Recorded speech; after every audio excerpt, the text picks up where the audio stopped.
പ്രിയപ്പെട്ടവരെ, ഇന്ന് ഫെബ്രുവരി 2 തിങ്കളാഴ്ചയാണ്.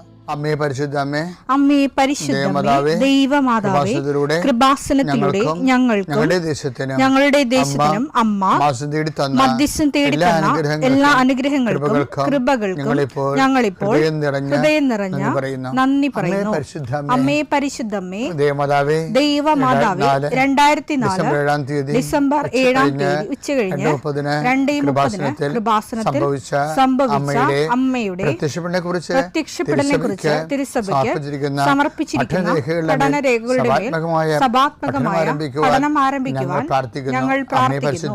അമ്മേ പരിശുദ്ധമേ, ഭൂസ്വർലോകങ്ങളുടെ രാജ്ഞിയായ അങ്ങേയ്ക്ക് ഭൗമസംരക്ഷണത്തിനായി പ്രപഞ്ചപ്രകൃതിയെ തന്നെ തിരുസഭ പ്രതിഷ്ഠിക്കുവാൻ ഈ പ്രത്യക്ഷീകരണം വഴി ഇടയാക്കണമേ. പരിശുദ്ധമേ, ജപമാല മാതാവേ, സകല കൃപാസനം പ്രാർത്ഥനയോടും ചേർത്ത് ഞങ്ങളിപ്പോൾ പ്രാർത്ഥിക്കുന്ന ഈ കുടുംബത്തിന്റെ പ്രത്യേക നിയോഗം പറ മക്കളെ.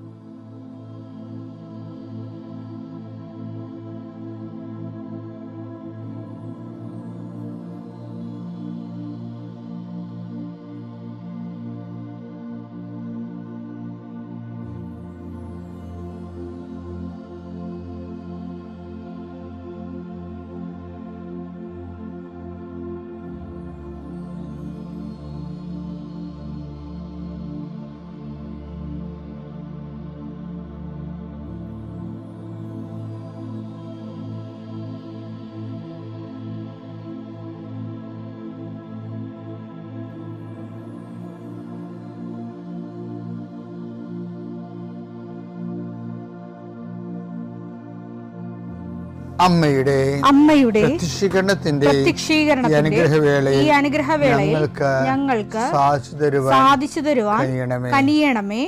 ആമേൻ. വിശ്വാസ പ്രമാണം.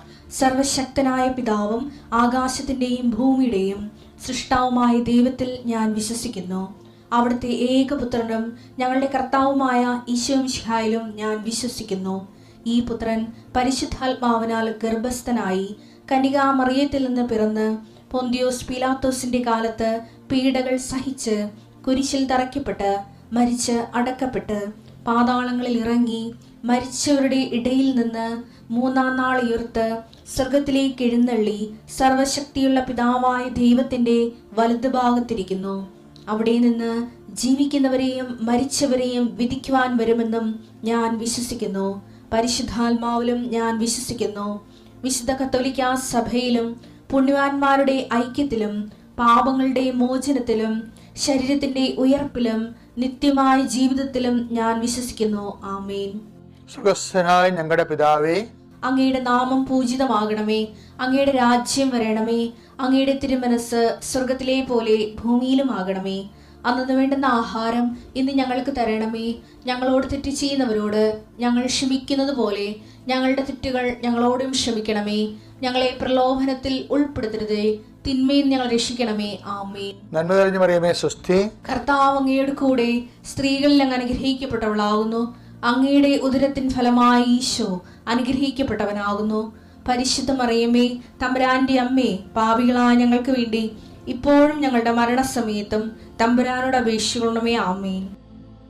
എൻ്റെ കർത്താവിൻ്റെ ഉന്നതമായ നാമത്തിൽ സഭയുടെ അധികാരത്തെ കുരിശിൻ്റെ അടയാളത്തിൽ ദൈവത്തിൻ്റെ ശക്തിയാൽ 39-40 വർഷം ഞാൻ അർപ്പിച്ച കൃപാനയുടെ യോഗ്യതയാൽ കൃപാസ്ഥാനത്താറെ ജീവനോടെ പ്രത്യക്ഷപ്പെട്ട പരിശുദ്ധ അമ്മയുടെ മാധ്യസ്ഥത്തിലെ ഞാൻ ഓരോ കുടുംബത്തെ ആശ്രയിച്ച് പ്രാർത്ഥിക്കുന്നു. ദൈവത്തിലെ നിന്റെ കയ്യിരിക്കുന്ന എല്ലാ വസ്തുക്കളുടെ പ്രമാണങ്ങൾ കയ്യിലുണ്ടെങ്കിൽ എടുക്കുക, സർട്ടിഫിക്കറ്റുകളുണ്ടെങ്കിൽ എടുക്കുക, എവിടെയെങ്കിലും കൊടുക്കാനുള്ള ആപ്ലിക്കേഷൻസ് ഉണ്ടെങ്കിൽ എടുക്കുക.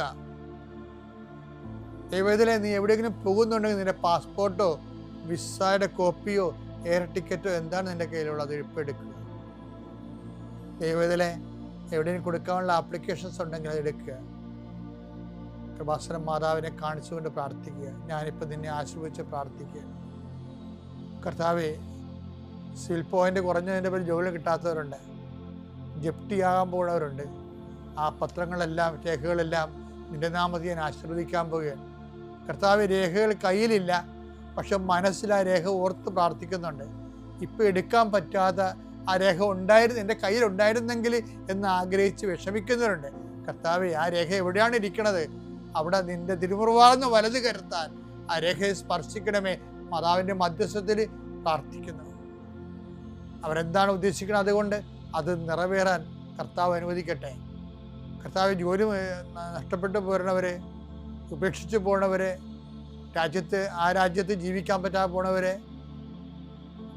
പരീക്ഷ കൊണ്ട് പരീക്ഷയെ ഒരുങ്ങിക്കൊണ്ടിരിക്കുന്ന മക്കളെ, പരീക്ഷയുടെ ഹോൾ ടിക്കറ്റ് കയ്യിലുണ്ടെങ്കിൽ മക്കൾ എടുക്കുക. അല്ലെങ്കിൽ നിങ്ങളത് മനസ്സിൽ ഓർക്കുക. പഠിക്കാൻ പറ്റാത്ത വിഷയങ്ങളുണ്ടെങ്കിൽ ലാപ്ടോപ്പ് എടുത്ത് കയ്യിൽ വെക്കുക. അച്ഛനെ ഈ നിമിഷം ആശീർവദിക്കുന്നു. പഠിക്കാൻ പറ്റാത്ത വിഷയങ്ങളുണ്ട്, ആ വിഷയവുമായി ബന്ധപ്പെട്ട വിഷയങ്ങൾ മക്കൾ കയ്യിലെടുക്കുക. എൻ്റെ കർത്താവിൻ്റെ ഉന്നതമായ നാമത്തിൽ, സഭയുടെ അധികാരത്തിൽ, കുരിശിൻ്റെ അടയാളത്തിൽ, ദൈവത്തിൻ്റെ ശക്തിയാൽ നിൻ്റെ എല്ലാ ജീവിത തടസ്സങ്ങളെയും, നീ ആഴ്ച നേരിടാൻ പോകുന്ന മുഴുവൻ ദോഷങ്ങളെ ഈശോ നാമത്തിൽ ബന്ധിക്കുന്നു. പിതാപുത്രനും പരിശുദ്ധാത്മാശ്വര നീക്കുവാമേ. എൻ്റെ പ്രിയപ്പെട്ടവരെ, ദൈവവുമായിട്ടുള്ള നമ്മുടെ റിലേഷൻസ്, ബന്ധം, അത് അതിൻ്റെ ഒരു പ്രക്രിയ ഇൻറ്റൻസിഫൈങ് ആയിട്ടുള്ള പ്രക്രിയയാണ്. വെച്ചാൽ അത് തീവ്രതയിലേക്കാണ് അത് പോകേണ്ടത്. സ്വാഭാവികമായ ചലനം, അല്ലെങ്കിൽ എന്തോ അസ്വാഭാവികത ഉണ്ടെന്നാണ് എൻ്റെ അർത്ഥം. കാര്യം വിശ്വാസത്തിന് സ്റ്റാറ്റിക് ആയിട്ടുള്ള സ്ഥിരം നിശ്ചലാവസ്ഥ അങ്ങനെ ഇല്ല. ഇതിന് സഭാപിതാക്കന്മാരും ഒക്കെ ഈ വിഷയം കൈകാര്യം ചെയ്യുന്നതിന് ഉപയോഗിക്കുന്നത് സുഭാഷിതങ്ങളാണ്. സുഭാഷിതങ്ങൾ 4:18. സൂര്യൻ മധ്യാഹ്നത്തിൽ, അതായത് പ്രഭാതത്തിൽ നിന്ന് എങ്ങനെയാണോ മധ്യാഹ്നത്തിൻ്റെ ഫുൾ സ്വിങ്ങിൽ പൂർണ്ണ വെളിച്ചത്തിലേക്ക് പോകുന്നത്, അതുപോലെയാണ് മനുഷ്യന്മാരുടെ വിശ്വാസ ജീവിതം പ്രതീകാത്മകമായി ബൈബിൾ അവതരിപ്പിക്കുന്നത്. സുഭാഷിതങ്ങൾ 4:18. എന്നാൽ നീതിമാന്മാരുടെ പാത പൂർവാന്നത്തിലെ. അപ്പൊ നീതിമാന്മാരുടെ പാത എന്ന് പറയുമ്പോൾ നീതിമാന്മാർ ജീവിക്കണേ എങ്ങനെയാണെന്ന് ബൈബിൾ പറയുന്നുണ്ട്. എങ്ങനെയാണത്? എൻ്റെ നീതിമാൻ വിശ്വാസം മൂലം ജീവിക്കും. റോമ 1:17 തിരുവചനമുണ്ട്. റോമ 1:17. നീതിമാൻ വിശ്വാസം വഴി ജീവിക്കുമെന്ന് എഴുതപ്പെട്ടിരിക്കുന്നുവല്ലോ. അപ്പൊ നീതിമാൻ എന്ന് പറഞ്ഞാൽ അതിൻ്റെ അർത്ഥം വിശ്വാസം വഴി ജീവിക്കുന്ന ആൾ, വിശ്വാസത്തെ കൊണ്ട് ജീവിക്കുന്ന ആളാണ്.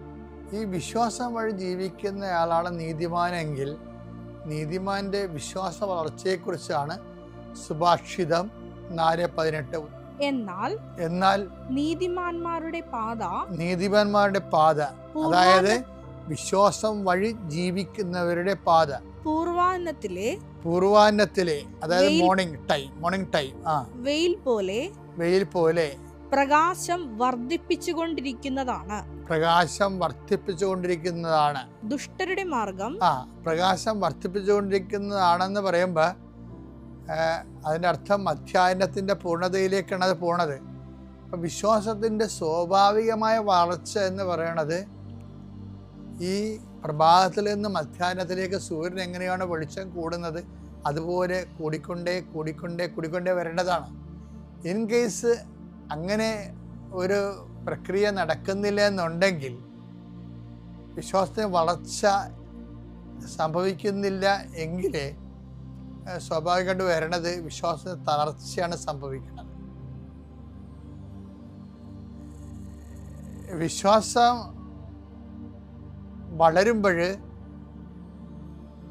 വിശ്വാസം തളരുമ്പോൾ പിന്നെ വിശ്വാസം എങ്ങനെയാണ് നമ്മൾ വളർത്തിയെടുക്കാൻ പറ്റണമെന്ന് വെച്ച് കഴിഞ്ഞാൽ, അത് റോമർ 1:16 വായിച്ചേ. സുവിശേഷത്തെക്കുറിച്ച് ഞാൻ ലജ്ജിക്കുന്നില്ല. എന്തെന്നാൽ വിശ്വസിക്കുന്ന ഏവർക്കും ആദ്യം യഹൂദർക്കും പിന്നീട് ഗ്രീക്കുകാർക്കും അത് രക്ഷയിലേക്ക് നയിക്കുന്ന ദൈവശക്തിയാണ്. അപ്പം അതിൻ്റെ കാരണം, വിശ്വാസം ദൈവശക്തിയാകുന്നതിൻ്റെ കാരണം, വിശ്വാസം നിർമ്മിക്കപ്പെട്ടിരിക്കുന്നത് വചനത്തിൻ്റെ മിനറൽസ്, വൈറ്റാമിൻസ് ഒക്കെ കഴിച്ചാണ് വിശ്വാസ മനുഷ്യൻ വളരണത്. റോമ 10:17 വായിച്ചേ. ആകയാൽ വിശ്വാസം കേൾവിയിൽ നിന്ന്, വിശ്വാസം കേൾവിയിൽ നിന്ന്, കേൾവി ക്രിസ്തുവിനെ കുറിച്ചുള്ള പ്രസംഗത്തിൽ നിന്നുമാണ്.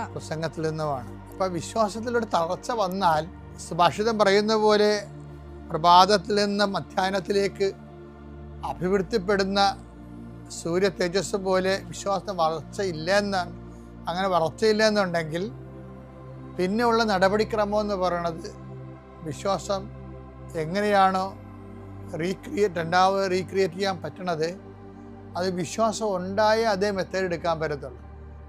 വിശ്വാസം ഉണ്ടായ മെത്തേഡ് എന്താണ്? കേൾവിയിൽ നിന്നാണ് വിശ്വാസം ഉണ്ടായത്. പിന്നെ എന്താണ്? ചുമ്മാ കേൾവിയല്ല. റോമ 10:17 പറയണത് യേശുക്രിസ്തുവിനെ കുറിച്ചുള്ള വചനങ്ങളാണ്. അല്ല വേറെ വല്ല ഇതും കേട്ടാൽ വിശ്വാസം ഉണ്ടാകത്തില്ല. വേറെ വല്ലതും പറഞ്ഞ് വിശ്വസിപ്പിക്കാൻ നോക്കിയാലും ആ വിശ്വാസത്തിനൊരു കുഴപ്പം രക്ഷാകരമാകത്തില്ല. ഇപ്പം നിങ്ങൾ അമേരിക്ക അവിടെ ഉണ്ട്, പക്ഷേ നമ്മൾ അമേരിക്ക കണ്ടിട്ടില്ല, പക്ഷേ അമേരിക്ക അവിടെ ഉണ്ടല്ലോ, അപ്പം നമുക്ക് വിശ്വസിക്കണ്ടേ? അതുപോലെയൊക്കെ ഉള്ള ചെപ്പടി ഉദാഹരണങ്ങളൊക്കെ പറഞ്ഞാലൊന്നും രക്ഷാകരമായ വിശ്വാസം ഉണ്ടാകത്തില്ല. കാരണം സുവിശേഷത്തിൻ്റെ വിശ്വാസത്തിൻ്റെ പ്രത്യേകത എന്ന് പറയുന്നത് ബൗദ്ധികമായ കേവല വിശ്വാസമല്ലേ. ഇപ്പം അമ്മ പറഞ്ഞു, ഇയാളാണ് എൻ്റെ അച്ഛൻ, ഇന്ന ആളാണ് എൻ്റെ അച്ഛൻ എന്ന് പറഞ്ഞുകൊണ്ട് ഞാൻ അമ്മയിൽ വിശ്വസിക്കുന്നു എന്ന് പറഞ്ഞിട്ട് അതുപോലെയുള്ള മാനുഷികമായ ആശയവാദങ്ങളല്ല സംഭവം. സുവിശേഷത്തിലെ വിശ്വാസം എന്ന് പറയുന്നത് യേശുക്രിസ്തു ഏകരക്ഷകൻ എന്നുള്ള വിശ്വാസമാണ്. അവൻ നമ്മുടെ പാപത്തിന് പരിഹാരമായി പിതാവ് അയച്ച ബലിവസ്തുവാണ്. അവൻ്റെ ബലിയിൽ പ്രസാദിച്ച പിതാവ് നമുക്ക് രക്ഷ പുനരുജ്ജീവിപ്പിക്കപ്പെട്ടു, നഷ്ടപ്പെട്ട രക്ഷ തിരികെ നൽകി. അതാണ് ദൈവവരപ്രസാദം. അപ്പോൾ ഈ വിശ്വാസം നമുക്ക് നൽകണത് എന്താണ്? രക്ഷാകരമായ വിശ്വാസം എന്ന് പറയുന്നത് രക്ഷാകരമായ വിശ്വാസമാണ്. അത് യേശുക്രിസ്തുവിനെ കുറിച്ചുള്ള വിശ്വാസമാണ്. പള്ളികളിലെ വിശ്വാസം എന്ന് പറയുന്നത് ലീപ്പ് ഇൻ ടു ഡാർക്ക്നെസ് ആണ്, ഇരുട്ടിലേക്ക് എടുത്തു ചാട്ടമാണ്. എബ്രാഹമാണ് വിശ്വാസത്തിൻ്റെ പിതാവെന്നൊക്കെ നമ്മൾ പറഞ്ഞാലും പുതിയ നിയമത്തിൽ ശരിക്കും പറഞ്ഞാൽ എബ്രാഹം അല്ല വിശ്വാസത്തിൻ്റെ പിതാവ്. പുതിയ നിയമത്തിലെ വിശ്വാസം എന്താണ്? എബ്രാഹം വിശ്വസിച്ചത് എന്ത്, പുതിയ നിയമത്തിലെ വിശ്വാസം എന്ത്? ഇത് തമ്മിൽ ഭയങ്കര വ്യത്യാസമാണ്. പുതിയ നിയമത്തിലെ വിശ്വാസം മുഴുവൻ രക്ഷാകര വിശ്വാസം എന്ന് പറയും, റിഡംപ്റ്റീവ് ഫെയ്ത്ത്. അതെന്ന് പറഞ്ഞാൽ എന്താണ്? യേശുക്രിസ്തുവിലുള്ള വിശ്വാസമാണ്. അതാണ് പൗള് കൃത്യമായിട്ട് പറയുന്നുണ്ടത്. എന്താണ്? വിശ്വാസം കേൾവിയിൽ നിന്നും, കേൾവി യേശുക്രിസ്തുവിനെ കുറിച്ചുള്ള വചനങ്ങളിൽ നിന്നുമാണ്. അപ്പോൾ വചനം വായിച്ചും വചനം നടപ്പിൽ വരുത്തിയും വിശ്വാസ ജീവിതം റിപ്പയർ ചെയ്യാമെങ്കിലും അത് യേശു കേന്ദ്രീകൃതമായാൽ മാത്രമേ രക്ഷാകരമായി വരത്തുള്ളൂ. അപ്പോൾ വിശ്വാസത്തെക്കുറിച്ച് സുനിശ്ചിതവും വ്യക്തവും കൃത്യവുമായിട്ടുള്ള ആശയങ്ങളിലൂടെ വേണം നമ്മൾ ആത്മീയ ജീവിതത്തെ സമീപിക്കാൻ.